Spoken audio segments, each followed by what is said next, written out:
नमस्कार सभी को मेरा प्रणाम और मौलिक भारत मंच पे आप सबका हार्दिक धन्यवाद और आभार व्यक्त करता हूं।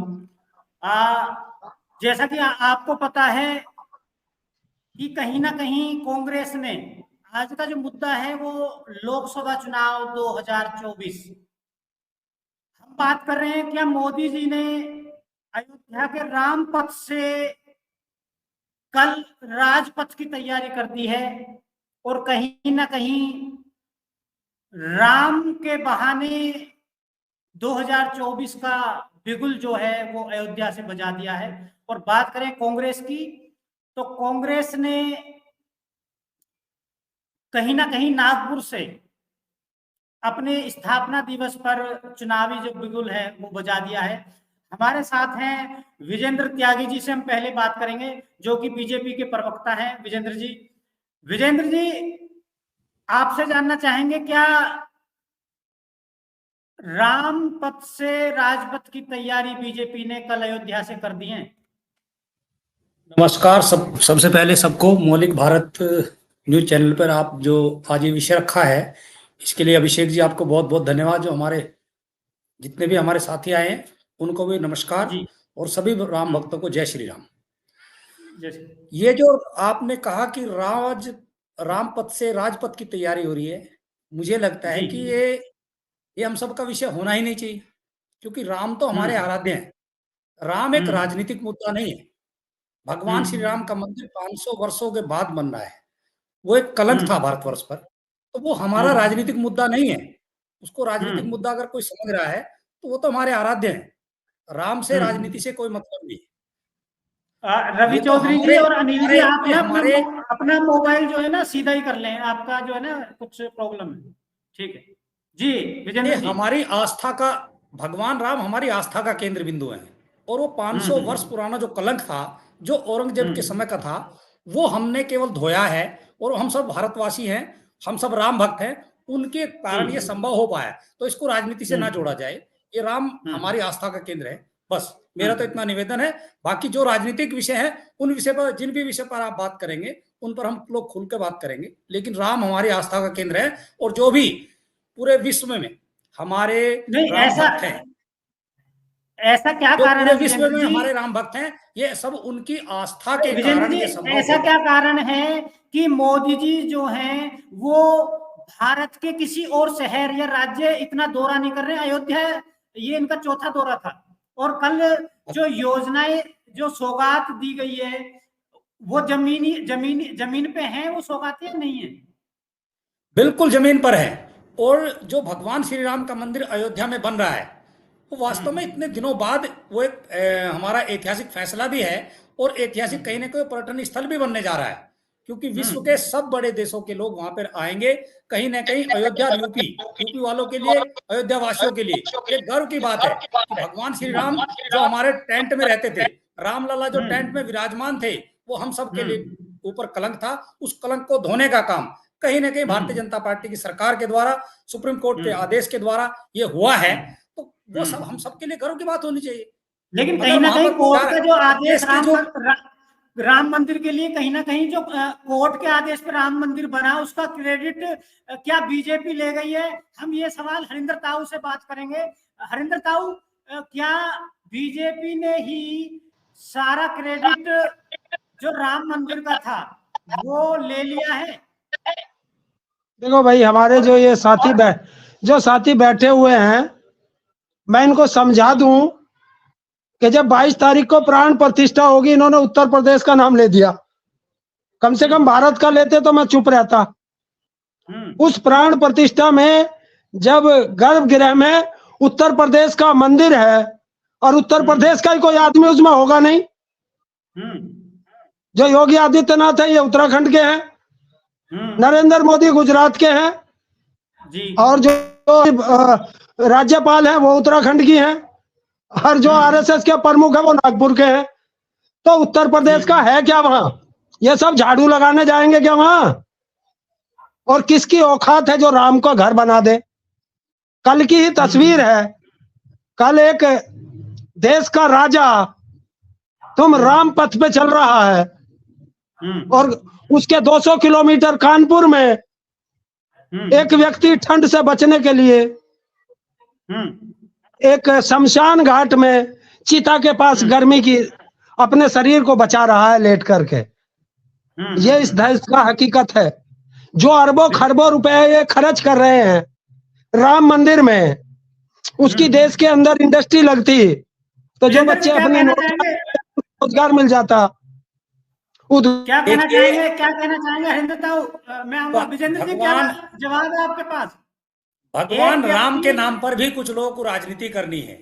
जो लोग ये कहते थे कि राम सेतु था ही नहीं, राम सेतु का कोई अस्तित्व नहीं है, आज वो लोग कहते हैं। जो हरिंदर ताऊ में आपसे एक क्वेश्चन का जवाब, एक क्वेश्चन बनता है कि जो गरीबी से व्यक्ति इतना गरीब है कि उसे ठंड से बचने के लिए चिता पे तापना पड़ रहा है, तो राम मंदिर के मुद्दे में कहीं रोजगार, गरीबी, ये सब दबके तो नहीं रह गया? तो इतना भव्य राम मंदिर बन रहा है, उसमें बहुत सारे लोगों को रोजगार मिल रहा है, उत्तर प्रदेश के लोग भी हैं इसमें, तो क्या वो रोजगार का काम नहीं है? अगर कोई भी एयरपोर्ट बन रहा है, भगवान महर्षि वाल्मीकि के नाम से एयरपोर्ट बन रहा है, तो एयरपोर्ट में क्या किसी को काम नहीं मिलेगा, किसी को रोजगार नहीं मिलेगा? रोजगार के हवाई जहाज हिंदुस्तान में है नहीं, एयरपोर्ट बना रहे हो, अडानी के लिए बना रहे हो। एयरपोर्ट किसके लिए बना रहे हो? अडानी के लिए। हिंदुस्तान की एयरलाइंस है ही नहीं, तो अडानी के लिए एयरपोर्ट बना के दे रहे हो। देश का पैसा बर्बाद कर रहे हो। देश का पैसा देश के लोगों के काम आएगा। अगर किसके काम आएगा?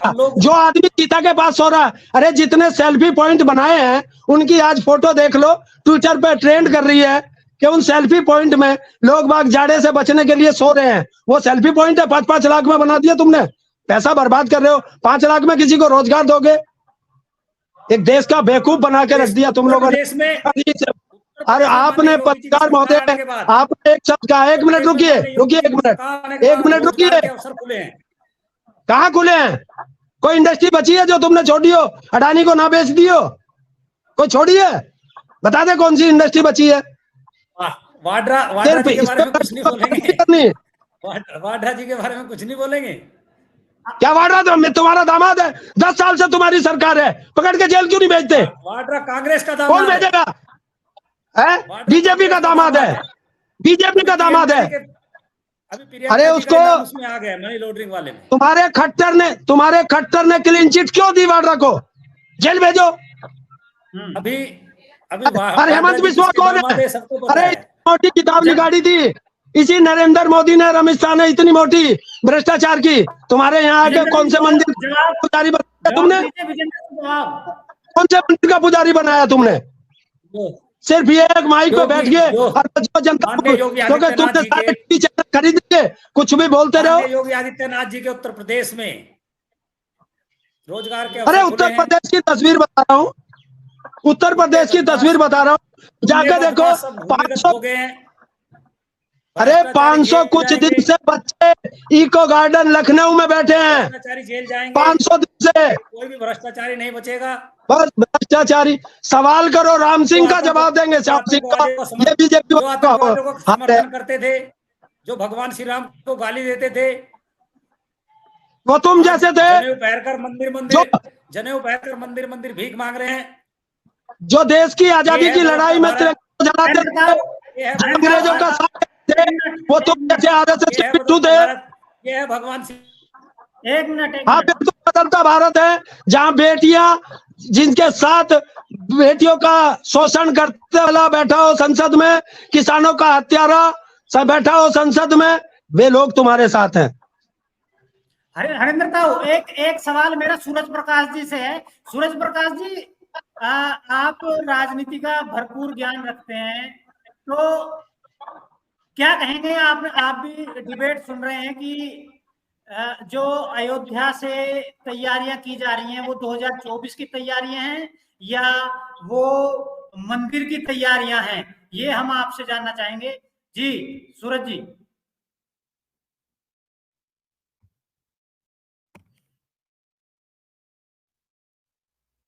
अनम्यूट कर लीजिए, अनम्यूट स्पीकर अपना अनम्यूट कर लीजिए, माइक। अभिषेक भाई, आपका बहुत बहुत धन्यवाद कि आज आपके चैनल पे आने का सौभाग्य प्राप्त हुआ मुझे। आपने जो ये क्वेश्चन किया बहुत ही अच्छा सवाल है आपका ये। पहली बात तो ये कि राम मंदिर जो बना है ये तो बनना ही था, आज नहीं तो कल। ये एक अच्छी चीज मोदी सरकार के लिए ये हो गई कि ये इनके कार्यकाल में बना और इन्होंने बाकायदा इसको अच्छी तरीके से मैनेज किया। अच्छा, दूसरी बात है चुनाव की तैयारियों को लेके, तो इन्होंने इस मंदिर का निर्माण कार्य किया जो कि हमारे देश के करोड़ों लोगों की मतलब भावनाएं जो कि मंदिर से जुड़ी हुई हैं, आस्था से जुड़ी हुई हैं, धर्म से जुड़ी हुई हैं, तो इन्होंने एक मंदिर का निर्माण कार्य अच्छी तरीके से किया, लोग इनसे जुड़े और लोगों की सहानुभूति भी अभिनय मिली। तो जाहिर सी बात है, इसमें कोई शक नहीं है कि 2024 का जो चुनाव है उसमें भी जो ये मंदिर का मुद्दा है ये काफी अहम रोल प्ले करने वाला है। और जो अभी कल का इनका रोड शो वगैरह, आपसे एक लाइन में आंसर कि ये राम मंदिर की तैयारियां हैं या 2024 की तैयारी है? ये राम मंदिर के माध्यम से 2024 की भी तैयारी है। स्पेशल एक की तैयारी नहीं है, एक तीर से दो निशाने। दो निशाने हैं जी। भगवान राम का मंदिर बन रहा है तो जो राम के विरोधी लोग थे, जो राम के स्वरूप रावण के मानने वाले लोग हैं, वो तो जाहिर सी बात है उनके पेट में दर्द होना स्वाभाविक है। इसमें कोई बड़ी बात थोड़ी ना है। जो भगवान राम के भक्त है, जो भगवान राम के अनन्य भक्त है, मानने वाले हम तो राम के वंशज हैं, हम तो राम के वंशज हैं। तुम तो फर्जी हो। हम तो खुद राम के वंशज, हमसे ज्यादा मान सकते हो। यहाँ सुबह उठते ही राम का नाम लेना, हाथ चलाएंगे राम का नाम लेंगे, कुछ भी काम करेंगे राम का नाम लेंगे।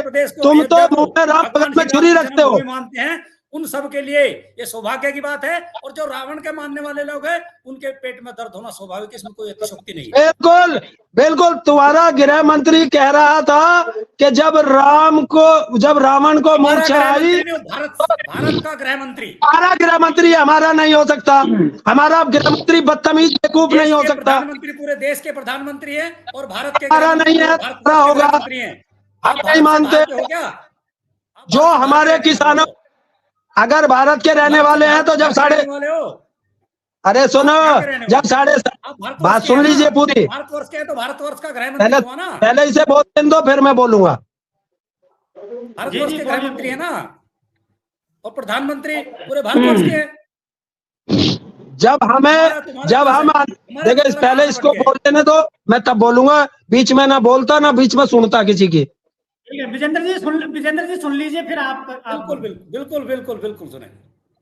जब आपने कहा हमारे प्रधानमंत्री हैं, जब 750 किसानों की शहादत हुई थी, इसी देश के प्रधानमंत्री ने कहा था कि ये क्या मेरे लिए मरे हैं। उन्हीं देश के किसानों को कहा था खालिस्तानी, पाकिस्तानी, टुकड़े टुकड़े गैंग, मवाली, भेड़िए, दरिंदे। और इसी प्रधानमंत्री ने कहा था परजीवी। तो क्या कहोगे, इसे कौन मानेगा? और ये जो आपने कही रावण के मानने वाले, रावण की जब मृत्यु हो रही थी तो वहां लक्ष्मण गया था, राम ने लक्ष्मण को भेजा था। और तुम्हारा गृह मंत्री कह रहा था कि वहां भरत को भेजा गया था जान लेने के लिए। अरे जरा थोड़ी सी बुद्धि रख लो। क्यों? क्योंकि ये तो वे आरएसएस के मानने वाले लोग हैं। जब देश की आजादी हो रही थी तो ये अंग्रेजों के साथ खड़े थे। आप भगवान श्री राम को मानते हैं? भगवान राम तो हमारे वंशज थे। हम सिया राम को मानते हैं, ही राम को नहीं मानते, सिया राम को मानते हैं। तो भगवान श्री राम का मंदिर बन रहा है। भगवान किसका? मैं आम आदमी पार्टी से अब तो भगवान श्री राम को मानने वाले लोग हैं हरिंदर जी। त्यागी जी आम आदमी पार्टी से अनिल जी हमारे साथ हैं। अनिल जी क्या कहेंगे, राम मंदिर या 2024?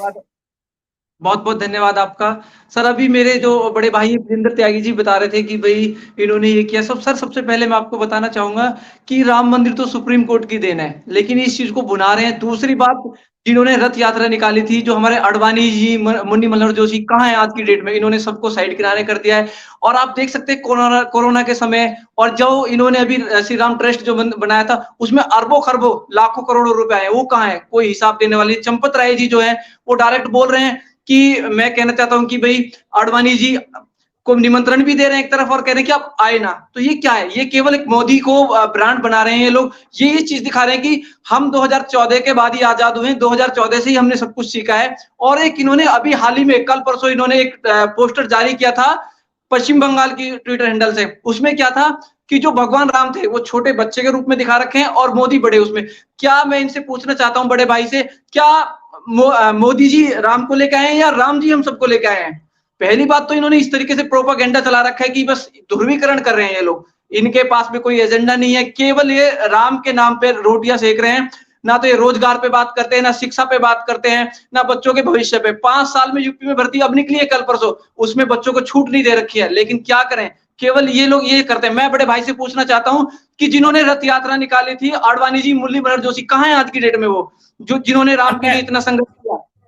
मान्य आडवाणी जी, मान्य मुरली मनोहर जोशी जी हमारे मार्गदर्शक हैं, हमारे पूजनीय हैं, उनको किसी को साइड नहीं किया गया। आपकी गलतफहमी है, आपको पता नहीं कहां से ये सब मैंने सूचनाएं खुद प्राप्त हो रही हैं। मैंने खुद ने सुना है चंपत राय जी का स्टेटमेंट। चंपत राय जी बोल रहे हैं कि मैं आडवाणी जी से हाथ जोड़ के रिक्वेस्ट करूंगा कि वो यहाँ आए।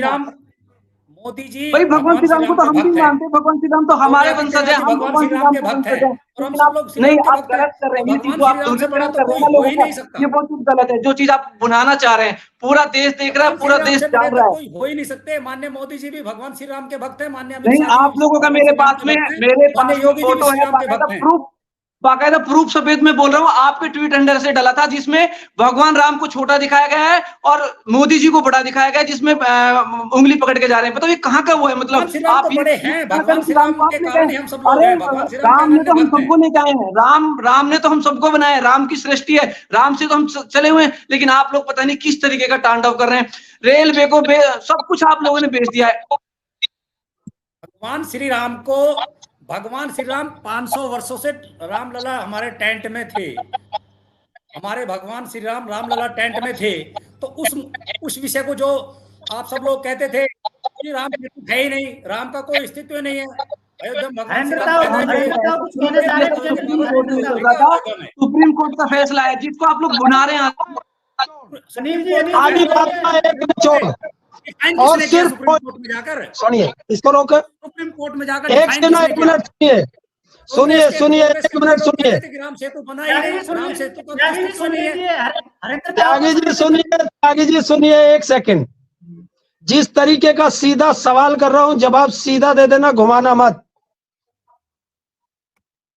भारत का राष्ट्रपति और भारत के उपराष्ट्रपति ये भारत के नागरिक हैं या नहीं है? इन्हें निमंत्रण दिया या नहीं दिया? बस ये बता दो उस राम मंदिर का। देखिए किसको वहां पे देखिए, कुछ नहीं, निमंत्रण दिया या नहीं दिया, ये न्यास तय करेगा कि किसको वहां पे निमंत्रण दिया गया है, किन लोगों को वहां पे अपेक्षाकृत रखा गया है, किनकी वहां पे लगा सम्मान देना चाहिए। भागे उसमें मजदूर से लेकर, जो वहां पे मंदिर निर्माण में मजदूर अपना काम कर रहे हैं, मजदूर से लेकर आर्किटेक्ट तक जो लोग उसमें इन्वॉल्व हैं, सबको वहां पे निमंत्रण दिया गया है। और वो न्यास ने तय किया है कि किस किस तरीके से किन लोगों को वहां पे निमंत्रण दिया जाना था।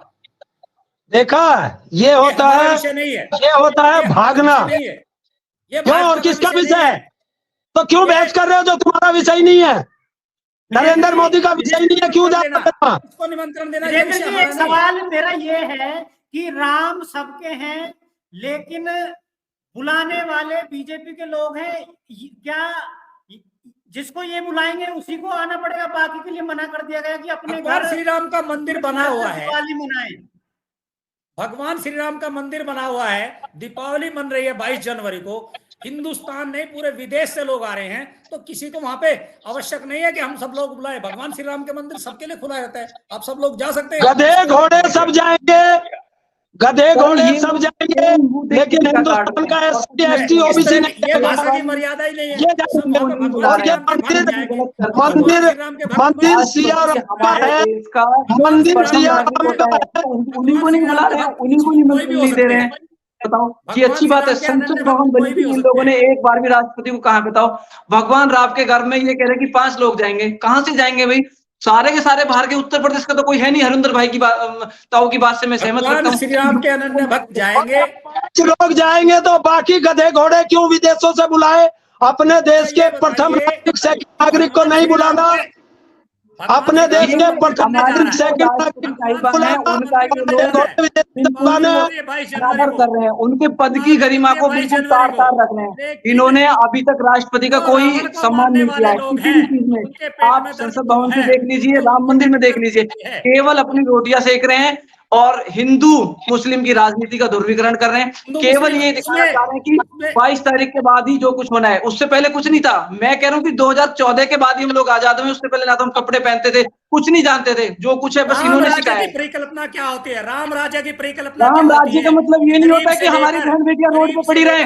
आप ये देखिए कि हरियाणा की जो बहन बेटियां थी उनके साथ क्या हुआ है, वो बेचारी मेडल को वापस करने लग रही है। क्या किया ब्रजभूषण के साथ आप लोगों ने? क्या किया? ब्रजभूषण आप देखिए, आपके यूपी का है, आपने क्या किया ब्रजभूषण के साथ में? मैं विजेंद्र त्यागी जी आपसे पूछना चाहता हूँ, आवाज क्यों बंद कर दी? गलत बात है ना ये आपकी। भाई ब्रजभूषण के साथ आप कह रहे हैं राम राज्य की बात कर रहे हैं। कौन सा राम राज्य है? किस बात का राम राज्य है? मैं आपसे पूछना चाहता हूँ, कौन सा राम राज्य? भ्रष्टाचारी जेल जा रहे हैं। आवाज चली गई, आवाज।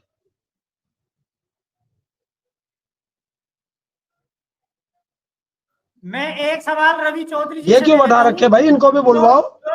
जो राजनीतिक विश्लेषक हैं, मैं रवि चौधरी जी आपसे जानना चाहता हूं, आपको आध्यात्म का भी ज्ञान है और राजनीति का भी ज्ञान है, तो क्या कहेंगे कि केवल बीजेपी के लोगों को ही राम मंदिर में बुलाने का अधिकार है कि किसको बुलाएंगे किसको नहीं बुलाएंगे? देखिए, सबसे पहले तो मेरा सभी को प्रणाम और नमस्कार आप सभी को।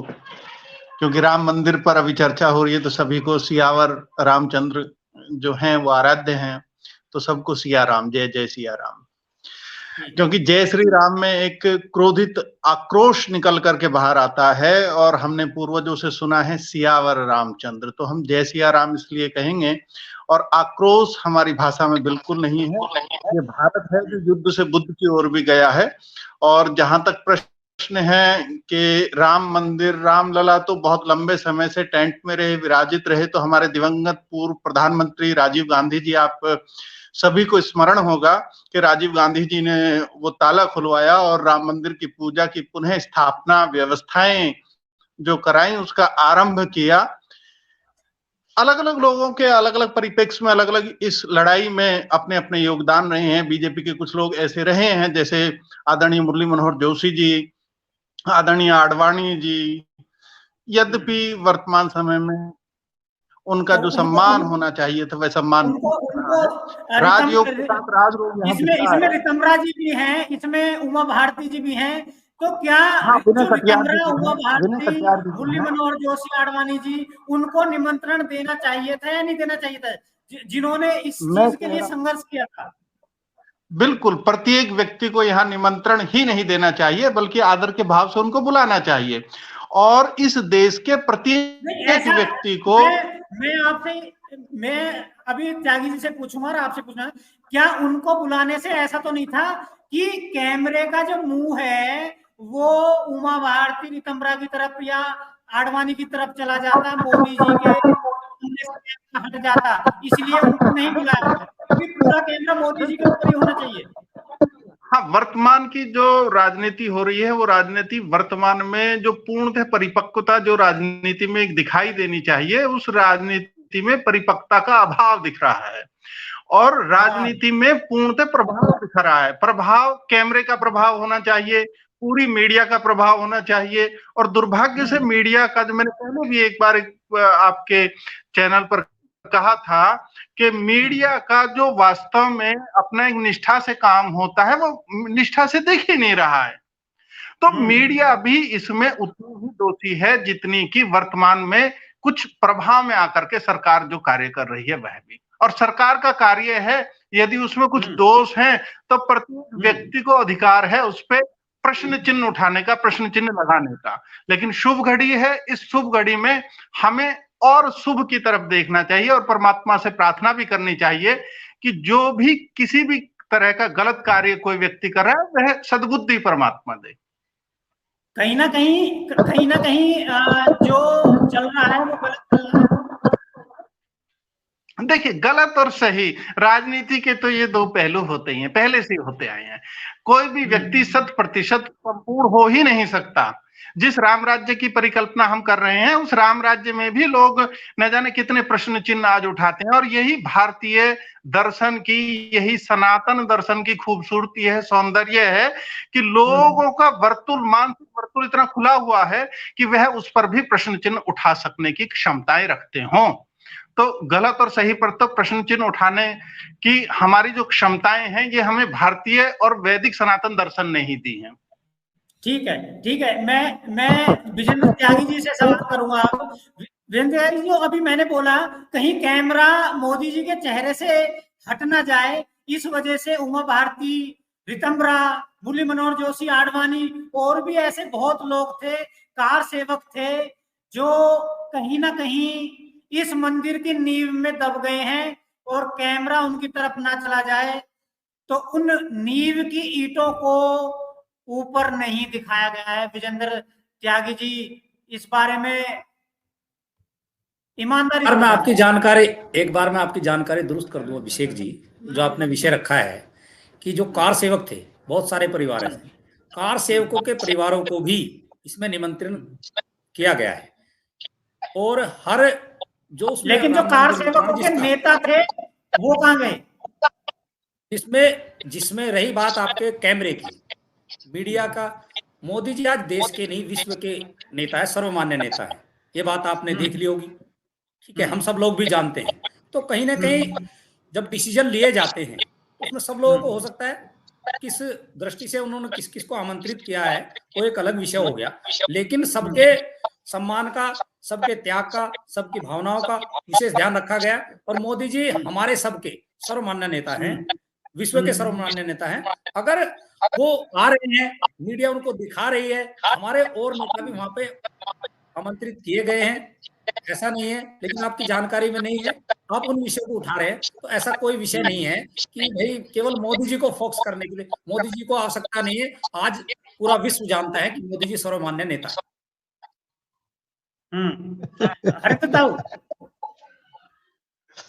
देखिए, 4 लोगों का 5 का उन्होंने गर्भगृह का बताया है। आज मैं कल के आज के अखबार में है कि मोदी ने कहा कोई ना आए, सब अपने घर पे रहे। और इन्हें त्यागी जी को भी बता देता हूं कि राम तो सबके हैं, मंदिर बीजेपी का है। राम सबके हैं, मंदिर बीजेपी का है। और दूसरी चीज, भगवान के यहां से किसी को बुलावा नहीं आता है,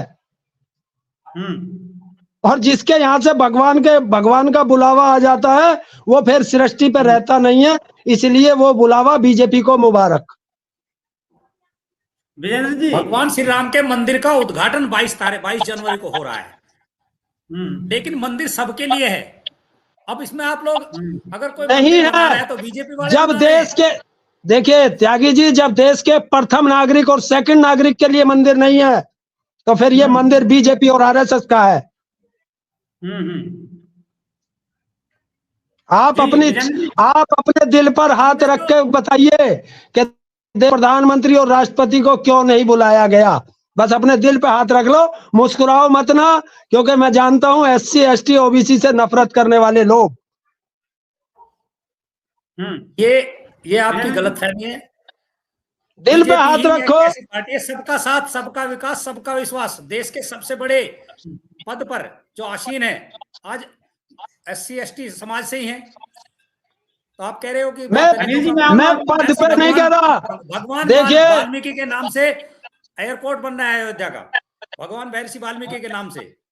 मैं ये कहता हूँ, की बात है, मैं यही कहता हूँ, सबका विश्वास केवल मूर्ति, मैं यही कहता हूँ, मैं यही कहता हूँ त्यागी जी कि कभी किसी से मैं कोरोना के दौरान पूरे विश्व ने माना है, कोरोना के दौरान विश्व ने माना है कि मोदी जी के राज में ही ऐसा संभव हुआ कि हम सब लोग। रुक जाओ त्यागी जी, यही आपने छेड़ दिया। रुकिए एक मिनट रुकिए त्यागी जी, यहीं से सवाल खड़ा हो गया कि आज मंदिर के दर्शन के लिए 1000 ट्रेनें लगाई जा रही हैं, और यही कोरोना काल था जब इस देश का गरीब मजदूर सड़कों पे पैदल चल चल के ट्रेन सवारी उसके वाहन जो माल ढोने मालगाड़ी के नीचे कट कट के मर गया, पैरों में छाले हो गए, मरी हुई बच्चों को कंधे पर ले जा रहे हैं, मरे हुए बच्चों को सूटकेस पे ले जा रहे हैं।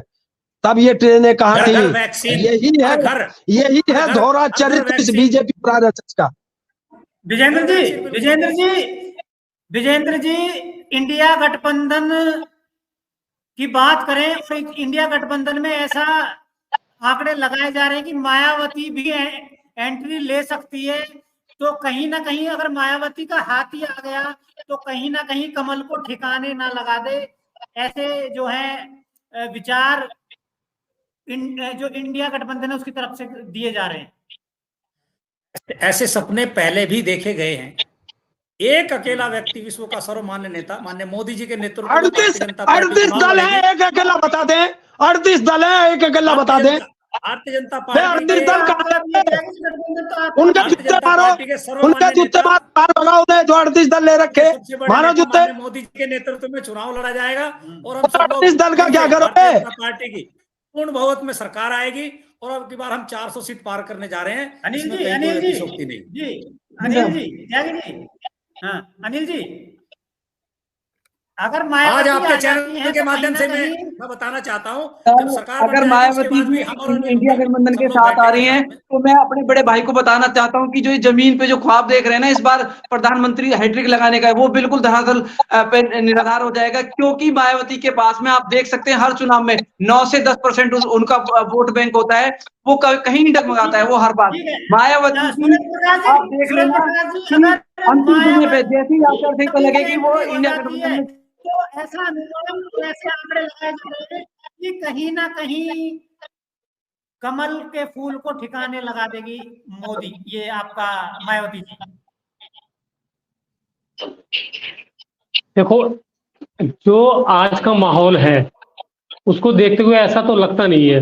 हाँ ये बात जरूर है कि अगर मायावती जी इंडिया गठबंधन में आती हैं तो मतलब जो भारतीय जनता पार्टी की सीटें आने वाली हैं उनमें कमी बेशक हो सकती है, क्योंकि ये जो इंडिया गठबंधन है आप ये देखो इसके अंदर। आपकी आवाज कट रही है, एक बार पुनः दोहराइए अपना सवाल। उत्तर प्रदेश में कितनी सीटें कम हो जाएंगी अगर मायावती एंट्री कर देती है? देखो इस चीज का कोई आंकड़ा भी मैं तो लगा नहीं सकता फिलहाल, लेकिन आप एक चीज ये देखिए कि इंडिया गठबंधन के अंदर जितने भी ये दल जुड़े हुए इनमें आपसी काट भी बहुत ज्यादा है, क्योंकि जैसे ममता बनर्जी ने भी क्या बोला कि हम इंडिया गठबंधन में तो रहेंगे लेकिन अपने राज्य में हम गठबंधन नहीं करेंगे। तो आप एक बात सोचिए कि मतलब मैं आपके साथ तो खड़ा हूं लेकिन मन से नहीं हूं, तो इसका क्या मतलब है? इसका मतलब ये है कि अंदर खाने काट है और आगे आके जैसे ताऊ जी मेरी बात सुन लीजिए, मेरी बात सुन लो, आप हमेशा बीच में बोलते हो, आप मेरी बात भी सुनो। ऐसा नहीं है कि आप सिर्फ बोल ही जाओगे, कुछ भी हो जाओगे तो तुम्हारी बात सुनने के लिए नहीं, तो तुम कुछ भी बोले जाओगे, आप मेरी बात तो सुनोगे। आप बताओ। अच्छा चलो आप बता दो कितनी सीटें आ जाएंगी। नहीं आप बताइए कितनी सीटें आ जाएंगी। अरे आप लोग विश्लेषक बनकर बैठे हो, हम थोड़ा ही है, हम तो वोटर हैं, हम तो अपनी वोट देने के हमें क्या पता। तो हमने तो किसी का पक्ष हमने तो किसी का पक्ष लिया नहीं, हमने तो इतना बोला कि सीटें घटेंगी। नहीं पिछली बार में तो समाजवादी के साथ बसपा का नहीं, समाजवादी और बसपा का गठबंधन हुआ था जब, तब उसके बाद क्या हुआ? अगर कोई विश्लेषक मान लो अपना विश्लेषण कोई अपनी पक्ष रखेगा, अपनी बात रखेगा, तो आप किसी पार्टी से जोड़ दोगे क्या उसको? अब मैंने किसको पार्टी से थोड़ा जोड़ा? नहीं आप कह रहे हो ना कि राजनीतिक विश्लेषक, मतलब इसका मतलब क्या हुआ? इसका मतलब हम अपनी बात रखे ही ना, फिर तो आप ही रखोगे अपनी बात खाली। नहीं इसका मतलब आप सिर्फ अपनी बात ही रखेंगे क्या? सूरज जी को बोलने दीजिए जी। सूरज जी भाई देखो ऐसा है, अगर मायावती जी आती। एक मिनट सूरज जी, एक मिनट, मैं आपसे एक चीज कहता हूं, देखिए जब भी बोलो ऑथेंटिक जवाब पे बोलो। जो आपने कहा ममता बनर्जी का बयान आया, ये ममता बनर्जी को खुद बोलती हुई नहीं मिली, ये सब दलाल मीडिया की उपजाऊ भूमि है। इस पे उपजाऊ भूमि पे थोड़ा सा सत्यता पे निष्ठा पे सवाल खड़ा होता है, इसलिए थोड़ा सा ध्यान रखो, इसलिए मैं बीच में बोला था। नहीं मैं इनको नहीं कह रहा, मैं कह रहा हूं जो इनकी जानकारी में आया कि ममता ने ऐसा बोला, वो गलत है, वो गलत शब्द है। उनने बोला ही नहीं। अब आप बोलिए। सूरज जी, एक आइडिया बताइए, कितनी सीटें हैं मायावती के आने से, कितनी सीटें कम हो जाएंगी?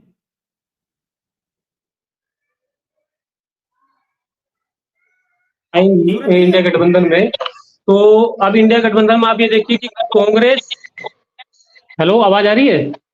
आवाज आ रही है, आवाज आ रही है। जब मायावती जी इंडिया गठबंधन में अगर आती है तो उत्तर प्रदेश में समाजवादी, मायावती जी का गठबंधन और कांग्रेस, ये तीनों एक साथ हो जाएंगी। आपने देखा पहले भी कि समाजवादी और बसपा गठबंधन के बाद उनका क्या हाल हुआ था, तो कांग्रेस को भी आप उसमें जोड़ लो। तो आप इस तरीके से जोड़ के कांग्रेस का वोट आप उत्तर प्रदेश के अंदर देखिए कितना बचा हुआ है। मेन वोट समाजवादी का और एक कोर वोटर जो बसपा के साथ है वो उनके साथ है, लेकिन कांग्रेस का जो वोट बैंक है वो किसका है? वो भारतीय जनता पार्टी की ओर डाइवर्ट हुआ है। बीएसपी का वोट भी भारतीय जनता पार्टी की ओर डाइवर्ट हुआ है। तो जाहिर सी बात है, मुझे ऐसा लगता है कि सीटें घटेंगी, लेकिन इंडिया गठबंधन का उत्तर प्रदेश में या फिर पूर्ण बहुमत में आ पाना थोड़ा मुश्किल है, ऐसा मेरा मानना है। आपका मानना है, ठीक है। हम बात करेंगे अनिल जी। अनिल आम आदमी पार्टी से हैं। अनिल जी, क्या विचार आपके? सर मेरे विचार है, जैसे इंडिया गठबंधन से हम लोग लड़ रहे हैं तो हम मजबूती के साथ पूरे देशों में लड़ रहे हैं, और एक सच्चाई ये है कि 272 से जो सीटें हैं उन पे जो हमारे बीजेपी वाले हैं सर बैठे हुए, मैं इनको बता दूं विजेंद्र जी को कि उन पे इन लोगों की हालत खस्ता है। आप पिछले साल का रिकॉर्ड देख लीजिए 2019 का, कि जहां ये छोटे मार्जिन से जीते हैं, जहां 5-7 हजार वोटों से ये जीते हैं। ऐसा नहीं है, जहां हम लोग एक हो जाएंगे, जब 1 by 1 यानी कि एक विपक्ष का होगा और एक बीजेपी का होगा। 100% मैं कह रहा हूं कि आप देख लीजिए, इन लोगों का 32% वोट बैंक है, हम लोग 68% में आ रहे हैं। तो कहीं ना कहीं इंडिया गठबंधन जीतने जा रहा है और हम लोग इंडिया गठबंधन के तहत अगली सरकार बनाने जा रहे हैं। कहीं ना कहीं हाथी की चाल पर डिपेंड करेगा कि हाथी की चाल जो है वो किधर जाएगी। विजेंद्र जी, मायावती अगर इंडिया गठबंधन में आती तो डर तो लगता है। इंडिया गठबंधन असल में आपने भी देखा होगा कि हमारे छत्तीसगढ़ में, राजस्थान में, मध्य प्रदेश के चुनाव हुए हैं। माननीय मोदी जी के नेतृत्व में हम सब लोग भारतीय जनता पार्टी के पूर्ण बहुमत में सरकार आई, और ऐसी पूर्ण बहुमत में सरकार आने वाली है। जो गठबंधन वाले लोग हैं, इंडिया असल में east India company, India company, अभी इन्होंने इंडिया नया नाम लिया है। तो ईस्ट इंडिया कंपनी भी तो ऐसी आई थी। अब कांग्रेस वालों को हमारे लगता था कि अकेले नहीं लड़ पा रहे, तो गठबंधन कर लो। गठबंधन भी ऐसे लोग कर ले, उनमें तय नहीं हो पा रहा कि उनका नेता कौन है, उनमें प्रधानमंत्री का चेहरा कौन है, सोनिया जी हैं या अन्य दल के नेता हैं, बात नहीं कर पा रहे। उनके आपस में लड़ाई इतनी ज्यादा है, कहीं कोई टिकने वाला नहीं है। मैं आज आपके चैनल के माध्यम से बताना चाहता हूं और देशवासियों से भी कहना चाहता हूं।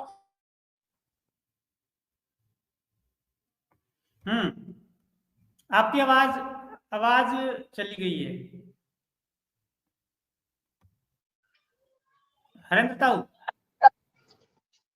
देखिए, जब से भी जिस दिन से गठबंधन का नाम लिया गया, जिस दिन से इंडिया गठबंधन की बात हुई, पटना में पहली मीटिंग हुई, क्योंकि मैं राजनीति नहीं करता उसकी तरह, मैं तो सामाजिक कार्यकर्ता में ठीक रहता हूं। उस दिन से दर्द हो गया था बीजेपी के।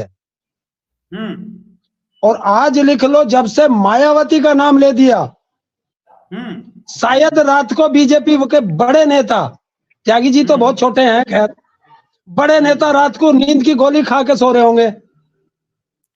और मायावती की फाइल मेज पर रख चुके हैं कि जिस दिन भी मायावती ने अनाउंस किया, आज लिख लो, ये बाइट संभाल के रखने ना, त्यागी जी को भेज देना। जिस दिन मायावती जी ने अनाउंस करेंगी, उसके अगले दिन ईडी और सीबीआई और इनकम टैक्स उसके घर पहुंच जाएगी। ये लिख लो। ये डर है हाथी का, ये डर है इंडिया गठबंधन का। आचार संहिता के बाद एंट्री मारेंगी मायावती जी। ये तब भी भेजेंगे, लिख लो। आचार संहिता में भेज देंगे, जैसा कि इन्होंने राजस्थान में और मध्य प्रदेश, उसमें झारखंड में भेजा है, छत्तीसगढ़ में। और अभी बीजेपी का अभी त्यागी जी ने एक नाम लिया कि हम राजस्थान जीत गए, हम छत्तीसगढ़ जीत गए और हम जो है मध्य प्रदेश जीत गए। इनसे पता नहीं है अगर कि भारतीय जनता एक पार्टी मिनट किसी स्टेट में त्यागी जी जीतती है, सुनिए, 1 मिनट सुनिए, पूरी भारतीय बात जनता पार्टी किसी सुनिए, स्टेट में जीतती है तो ईवीएम पूरी और बात सीबीआई का सुनिए। हवाला देते हो। अगर हारती है तो तब क्या पंजाब में आपकी सरकार बनी है, तब वहां पे ईडी नहीं थी, तब वहां पे ईएम अरे नहीं था। देखा मैं क्या ये कहना चाह रहा हूँ, लोकतंत्र ये है ये स्वच्छ सवाल लोकतंत्र है। जैसे सवाल हरिंद्र ताऊ जी अगर हिम्मत है तो जो राजस्थान में लाल डायरी थी वो दिखा दो, कहाँ है वो? छत्तीसगढ़ में 500 करोड़ रुपए कहाँ है वो दिखा दो, अगर हिम्मत है। नहीं तो थूक कर चाट लेना बीजेपी वालों। कौन है? सी लाल डायरी देख रहे? जो देश के प्रधानमंत्री ने लाल डायरी बताई थी उसकी कहाँ है वो? अब हरिंदर जी भाई ताऊ जी है, उम्र का एक तगाजा है। अब इस समय बैलेंस बिगड़ेगा नहीं तो कब बिगड़ेगा? बैलेंस बिगड़ेगा आपका। मैं तो जिस दिन तक कौन से सपने देख रहे हैं ताऊ जी? मुंगेरी लाल के हसीन सपने देखते हैं आप लोग। मोदी जी आ रहे हैं, मोदी जी आ रहे हैं। अरे गए कहाँ थे? वो आ रहा है, कहाँ से आ रहा है ये बता दो। लंदन से आ रहा है, कहाँ से आ रहा है? भगवान, अरे लंदन से आ रहा है, कहाँ से आ रहा है? योगी जी आ रहे हैं, फिर से पूर्ण बहुमत की सरकार के साथ आ रहे हैं, इंडिया गठबंधन। कहीं ना कहीं ये चुनाव अब की बार राम मंदिर या हिंदूवादी पे नहीं होने जा रहा है, ये रोजगार और गरीबी और महंगाई पे चुनाव होने जा रहा है। शिक्षा पे, स्वास्थ्य पे, महंगाई पे, बेरोजगारी पे, किसानों के मुद्दे पे, एमएसपी पे, महिलाओं की सुरक्षा पे एक बात बीजेपी का नहीं कर सकता, सिर्फ राम मंदिर का मंदिर। त्यागी जी आप गाजियाबाद में रहते हैं, लेकिन आज भी लोगों को जीटीबी हॉस्पिटल और दिल्ली के बाकी हॉस्पिटल इलाज के लिए जाना पड़ता है उत्तर प्रदेश से। अगर आपकी बात करें, आप गाजियाबाद के लोनी में रहते हैं, लोनी का जो सहारनपुर रोड है दिल्ली से सहारनपुर, उसकी हालत देख लीजिए।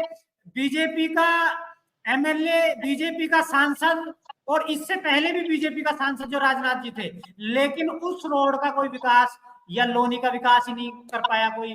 गाजियाबाद में वीके सिंह पूरे 5 साल नजर नहीं आए, तो कहीं ना कहीं ऐसा हो सकता है बीजेपी चेहरा बदल देगी, बोल देगी उन्होंने काम नहीं किया, वो हटा दिया हमने, लेकिन भुगतना तो जनता को ही पड़ा। त्यागी जी, दिल्ली सहारनपुर रोड का काम दोबारा से उसमें शुरू होने वाला है, उसमें रिपेयर का काम था, उसमें पानी के कारण नगर पालिका का जो पानी था उसके कारण कहीं ना कहीं वो रोड पर आ गया था, वो टूट गया था, उसका रिपेयर हो जाएगा, दोबारा से उसको रिपेयर करके वो ठीक होने वाला है, उसका टेंडर हो चुका है। रही बात अभिषेक, 1 मिनट देखिए, इनका विकास परसों तो श्यामली में दिखाई दिया, नगर पालिका में,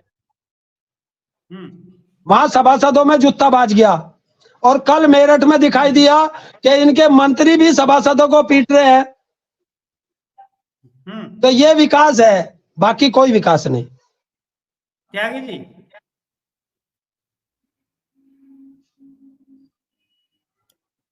एक मिनट जी,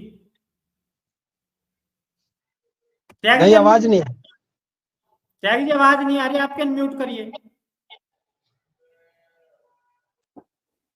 जी। सबका विकास, सबका विश्वास और सबका विकास, ये भारतीय जनता पार्टी की विचारधारा है। बेटियां कल जो है मेडल वापस रख के आई है, क्या बेटियों का विकास नहीं है, विश्वास नहीं है? अब चुनाव हुआ है, चुनाव में चुनाव तो चुनाव है ना, चुनाव में अगर वो जीते हैं, अब उसमें किस बात के लिए आप अपना मेडल वापसी रख के आए? ये हमारे खिलाड़ियों को सोचना चाहिए। मेडल देश की शान होता है, अगर आपकी कोई उस विषय को रखा जा सकता है, उस विषय को रखा जाता है और हर उचित स्थान पर रखना भी चाहिए, लेकिन त्यागी जी हम और आप सम्मान है। त्यागी जी हम और आप गाजियाबाद में रहते हैं, अगर हमारे या आपके खिलाफ एफआईआर हो जाए तो कितनी देर में पुलिस आएगी? 1 घंटे में, 2 घंटे में ले जाएगी उठा के? और उन बेटियों की एफआईआर कितने दिन से है? आपकी जांच का तो हमें दायरे का पता नहीं, तो आपकी जांच को पुलवामा हमले से देखते आ रहे हैं। जांच उसमें तो जांच दिल्ली कमेटी के पुलिस ने बाद जो अपनी चार्जशीट में साफ साफ लगाया है, उसमें दिल्ली पुलिस साफ साफ बोल रही है और कोर्ट में पेश भी किया उन्होंने अपनी चार्जशीट में कि ब्रिजभूषण ने छेड़छाड़ की है। क्या किया इन्होंने उसमें वीडियो के साथ में साक्ष्य में लिखा, क्या किया जांच इन्होंने? समिति बनाई गई थी, इतनी जांच समिति ने बदतमीजी अपनी बताओ। रिपोर्ट भेजी है और उसमें मजबूरी में होने के नहीं, बाद हमारी बहन बेटियों को अवार्ड जाके रखना पड़ा। क्या कर रहे हैं आप लोग? बहन बेटियों का आपका नारा था कि बेटी बचाओ बेटी पढ़ाओ, आप कह रहे हो कि बेटियों का खात्मा ही कर दो। आप कहाँ कौन सा विकास कर रहे हैं? आप कह रहे हैं सबका साथ सबका विकास, कौन सा विकास? 35% आरक्षण अगर महिलाओं को बेटियों को मिला है, मोदी जी की सरकार में मिला है। त्यागी जी, संसद से आपसे एक सवाल लेना चाहूंगा, उसका जवाब। संसद से 150 के लगभग सांसदों को आउट कर दिया गया, लेकिन एक ब्रजभूषण और एक आपके विधुड़ी जी जिन्होंने फॉल्स लैंग्वेज का संसद में यूज किया, उनको क्यों नहीं आउट किया गया? देखिए, संसदीय जांच कमेटी का विषय है, ये संसदीय जांच कमेटी का विषय है। उन्होंने अपने विषय में जिस बात को अन्य अध्यक्ष जी ने रखा था, तो उनको उसकी जांच समिति ने बताया, उसके अकॉर्डिंग ये काम हुआ है। लेकिन 150 को तो बेरोजगार उनको भी आप बताइए 141 सांसदों को ही निलंबित कर रहे हैं, लेकिन उस सांसद को निलंबित नहीं कर रहे हैं जिसके पास में वो 2 हमारे बेरोजगार युवा अंदर घुसे थे, उसको ये वो नहीं कर रहे हैं, उसको तो दूध का धुलाम कर रहे हैं। इन लोगों के ही पास पे अंदर युवा घुसे हैं, उसके बाद माननीय जांच का विषय है, जैसी जांच आएगी तो उनके ऊपर कार्रवाई होगी। कौन सी जांच पे जांच आ गई थी? 147 सांसदों पे जांच आ गई थी इन पे, जिन्हें बाहर किया गया। विषय ऐसे रखे गए, जांच समिति के मेंबरों ने बताया है, तो उसके कार्रवाई हुई। भाई त्यागी जी, देखो इतना मत गिरो, हम लोग यहीं के रहने वाले हैं। ये राजनेता तो आज आए कल आए, आज ये है कल और होगा, परसों कोई और होगा। हमें आपको यहीं रहना है। ये जनता देख रही है, हमें जनता की बात करनी चाहिए। इतनी चाटुकारिता हम नहीं कर सकते, ये हमारे खून में नहीं है। और कल की बात बता दूं त्यागी जी, एक सेकंड, कल जिन लोगों का खून नहीं खोला उन बेटियों को देख करके, वो खून नहीं पानी था, वो खून पानी था। मैं आज कह रहा हूं, ये बेटियां हमारी हैं, आज हमारी है, कल हमारी है। पहले क्या था, देश में कोई भी बॉर्डर क्रॉस करता था, सीधे चला आता था। आज हमारा देश मजबूत हुआ है, हमारी सीमाएं सुरक्षित हुई है, हमारी बहन संसद सुरक्षित हुई है। आप कह रहे हैं कि संसद हुई है, आप अग्निवीरों को लाके आपने क्या किया है? फौज को आपने मजाक बना दिया है, हर चीज को मजाक बनाते जा रहे हैं आप। बताइए किस चीज को नहीं आपने छोड़ा है? आप हर चीज को मतलब सब चीज को फेंकने जा रहे हैं आप। किस चीज के सौभाग्यशाली है सर? के लिए ये बहुत खुशी का दिन है। सूरज प्रकाश जी बोलो, मना नहीं कर रहे हैं, लेकिन आप गलत बिल्कुल आप ध्रुवीकरण कर रहे हैं, आप गलत कर रहे हैं। उनको दर्द होना चाहिए और दर्द अच्छा हो। मतलब क्या हम भगवान राम को नहीं मानते? क्या भगवान राम के वंशज नहीं है? अरे त्यागी जी, मैं आपको बता दूं, बड़े भाई आपसे ज्यादा पूजा पाठ हम लोग करते हैं, भगवान की पूजा पाठ हम करते हैं, हम मानते हैं, लेकिन आप करेंगे हम तो भगवान राम के वंशज हैं, हम तो अच्छी तो मानते हैं। एक मोदी जी का एक सपना है। अभिषेक जी, मैं एक बात कहना चाहता हूँ, मोदी जी का एक सपना है, जो मोदी जी का एक सपना है। पहले लोगों के पेट में दर्द होता था, अब वो उस पीड़ को बदलना चाहते हैं कि पीर पर्वत हो चली, अब तो पिघलनी चाहिए, अब कोई गंगा हिमालय से निकलनी चाहिए, मेरे सीने में ना सही तेरे सीने में सही, तेरे सीने में ना सही मेरे सीने में सही, एक आग जलनी चाहिए। सिर्फ हंगामा खड़ा राम तेरी गंगा मैली हो गई, बदलनी चाहिए, ये सीरत बदलनी चाहिए। ये मोदी जी का सपना है, ये योगी जी का सपना है। बदमाश राम तेरी गंगा मैली हो गई, आतंकवादियों का समर्थन करने वालों का इलाज होगा, ये इसी देश में होगा। भ्रष्टाचारी जेल जाएंगे। बताओ, आतंकवादियों को लाते हुए देवेंद्र सिंह कहाँ है? डीएसपी देवेंद्र सिंह कहाँ है? तो आतंकवादियों का समर्थन सूरज प्रकाश जी समर्थन करते थे, उनका इलाज होगा। अभिषेक जी देखो, अभिषेक जी, सबसे बड़ी बात क्या है, जैसे अभी आपने सबसे पहले क्वेश्चन पूछा था कि ये जो मुद्दा है मंदिर है, जो क्या इसके माध्यम से मोदी जी अगला चुनाव की अपनी योजना को मतलब आगे बढ़ा रहे हैं या नहीं।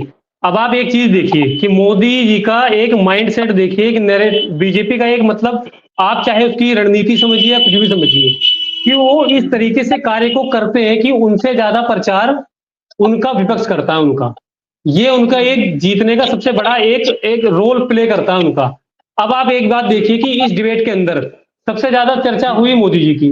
उन्होंने क्या करा, अपना एक मंदिर तो बन रहा है, वो तो बनता, कोई भी सरकार होती बनाती, कोई भी मुख्यमंत्री होता, किसी भी पार्टी का होता, जब कोर्ट का डिसीजन आ गया, कोर्ट के डिसीजन पे मंदिर बना, किसी ने अपने आप तो बनाया नहीं। ये उनके लिए एक प्लस पॉइंट है कि उनके कार्यकाल में बना। उसके अलावा अगर किसी का भी कार्यकाल होता, बनाते और वो मुख्यमंत्री होते या उन्हीं के राज्यपाल होते या प्रधानमंत्री कांग्रेस के होते, वो भी जाते, ठीक है। लेकिन अब उनके लिए प्लस पॉइंट है कि उनके कार्यकाल में बना। अच्छा, उससे भी ज्यादा जो विपक्ष के लोग हैं ये उनके बारे में चर्चा करके, चुनाव नजदीक है और ये माहौल को फैला रहे हैं बिल्कुल, यानी कि उनकी जितनी चर्चा कर रहे हैं उतना ही वो पॉपुलर हो रहे हैं। ये उनका एक माइंडसेट, ये उनकी एक रणनीति होती है बीजेपी की काम करने की, कि बीजेपी जमीनी स्तर के कार्यकर्ताओं की जन भावनाओं को समझती है। जैसे अरविंद केजरीवाल जी ने दिल्ली में, देखो आप, दिल्ली में बीजेपी नहीं है, दिल्ली में जो मुद्दा था, पानी का मुद्दा, लाइट का मुद्दा, ठीक है, ये सब चीजें एक मुद्दा था। एमसीडी के अंदर भ्रष्टाचार एक बहुत बड़े लेवल पे था दिल्ली के अंदर, उसको किसने समझा? उसको केजरीवाल जी ने समझा। और आप एक चीज देखिए, केजरीवाल जी ने समझा तो वो हटे तो नहीं, जनता ने उनको चुना, दूसरी बार भी चुना, और वही जनता लोकसभा के चुनाव में भारतीय जनता पार्टी के सांसदों को चुनती है। तो जनता बहुत समझदार है, जनता सब देखती है, और जनता के जो मुद्दों को एक पकड़ लेता है ना, वही फिर इस देश में आगे बढ़ता है राजनीति में। अब मोदी जी ने आस्था का जो है विषय, हम लोगों की सबकी आस्था है राम जी में, धर्म में सभी की आस्थाएं हैं, उसको किस तरीके से आगे लेके जाना है अपने। सूरज जी, मेरा एक सवाल, वीडियो लंबा नहीं करेंगे, 2 मिनट छोड़ लेंगे। मेरा एक सवाल ये है कि अगर सपोज किया जाए कि अब के लोकसभा चुनाव में अगर योगी जी को सीएम पद से हटा दिया जाए, जैसा कि गुजरात लॉबी ऐसा सोच रही है, जिसमें अमित शाह है, मोदी जी हैं, कि कहीं ना कहीं सीएम पद से योगी जी को हटा के गोरखपुर से लोकसभा चुनाव लड़ाने की भी तैयारी, ऐसी सरगर्मियां, ऐसी चर्चा चल रही हैं। तो कितनी सीटें आएंगी उत्तर प्रदेश में बीजेपी की अगर योगी जी को सीएम चेहरे से हटाकर लोकसभा में लड़वाया है? देखिए, जहां तक ऐसा मुझे लगता है कि मोदी जी के बाद अगर कोई सबसे ज्यादा पॉपुलर है भारतीय जनता पार्टी में तो वो योगी आदित्यनाथ जी है। क्योंकि आप एक चीज देखो कि योगी जी जब उत्तर प्रदेश के मुख्यमंत्री, नहीं मेरी बात आप सुनो, अगर योगी जी को मान लीजिए कि अगर हटाने की, मैं आपकी बात अगर मान लूं, अगर ऐसा भविष्य में होता है तो ये एक बहुत बड़ा रोल होगा कि बीजेपी की सीटें क्या, मतलब ये पूरे देश के चुनाव में फिर असर डालेगा।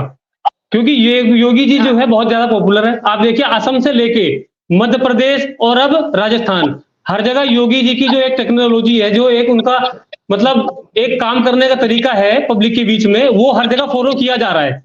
तो अगर योगी जी का ये लोग वो करते हैं तो फिर तो भारतीय जनता पार्टी के लिए काफी ज्यादा मतलब नुकसान हो सकता है। फिर यही प्रसिद्धि, त्यागी जी, यही प्रसिद्धि लग रहा है गुजरात लॉबी की आंख में किरकिरी बन गई है, और इसलिए हो सकता है गोरखपुर से उन्हें लोकसभा लड़वाया जाए। देखिए, ये आपकी अपनी मनोसोच है, मीडिया है, मीडिया स्वतंत्र हमारा ये सरगर्मियां हैं, सोच सकता है। जो दिल्ली गलियों में जो चर्चा चल रही है, सरगर्मियां हैं, और कहीं ना कहीं राजनीति है, चर्चा तो होगी, लेकिन योगी जी उत्तर प्रदेश के मुख्यमंत्री हैं और बहुत ही लोकप्रिय मुख्यमंत्री हैं। आदरणीय मोदी जी के नेतृत्व में फिर से लोकसभा चुनाव लड़ा जाएगा, और इसमें कहीं कोई अतिशयोक्ति नहीं है, और भारतीय जनता पार्टी की फिर से सरकार बनने जा रही है। योगी जी की लोकप्रियता ही तो उनके लिए नासूर बन गई है। हरेंद्र साहू, क्या कहना चाहेंगे? ये उनका अंदरूनी, ये राजनीतिक पार्टी का अंदरूनी मामला, अंदरूनी मामले पे हमें क्या कहना? नहीं, सीटों पे तो असर देखिए, वो किसे लड़ाते हैं, किसे मुख्यमंत्री बनाते हैं जीतने के बाद, या किसे वो हटाते हैं, ये उनका अंदरूनी मामला, इसमें मेरा क्या वास्ता? मैं मुद्दों की बात कर सकता हूँ, मुद्दों पे बात करिए। किसी को मुख्यमंत्री बनना, किसी जो पार्टी जीतेगी वो अपना किसी को भी बना सकती है। सवाल ये है, सीटें घटेंगी या बढ़ेंगी? आपका क्या विचार है? देखो, सीटें ये तो 4 हमारे से 12 आएंगी। राजनीतिक विश्लेषक बता सकते हैं या वो पार्टी वाले? 4 पार्टी के 3 पार्टी के लोग बैठे। रवि चौधरी जी, मेरे रवि तो चौधरी जी, मैं तो रवि चौधरी जी, एक लाइन मैं सिर्फ एक लाइन सरकार में वालों से एक चीज पूछना चाहता हूँ, जिन सरकार है उनसे सिर्फ अगर एक योगी चीज जी पूछना। सपोर्ट करो, अगर योगी जी को गुजरात में भी हटा 30 सेकंड दीजिए, 30 सेकंड दीजिए कि जो सरकार में बैठे हैं वो सिर्फ ये बता दें कि उन्होंने प्रधानमंत्री द्वारा लाल किले से जो वादे किए गए वो दोबारा इनकी जुबान पर आएंगे या नहीं आएंगे। रवि चौधरी जी, अगर गुजरात तुम्हारी आवाज खत्म हो गई। योगी जी को हटा देती है तो कितनी सीटें आएंगी एक लाइन में? देखो ऐसा है, मैं बड़ा स्पष्ट करके एक चीज मैं बताना चाहूंगा मेरी अपनी। मुझे तो बीजेपी के अंदर एक ज्वालामुखी दिखाई दे रही है जिसमें आदरणीय राजनाथ सिंह, वसुंधरा राजे सिंह और शिवराज सिंह चौहान जी, विनय कटियार जी, उमा, ढेरों ऐसे लोग हैं जिन्होंने किनारे से लगा दिया।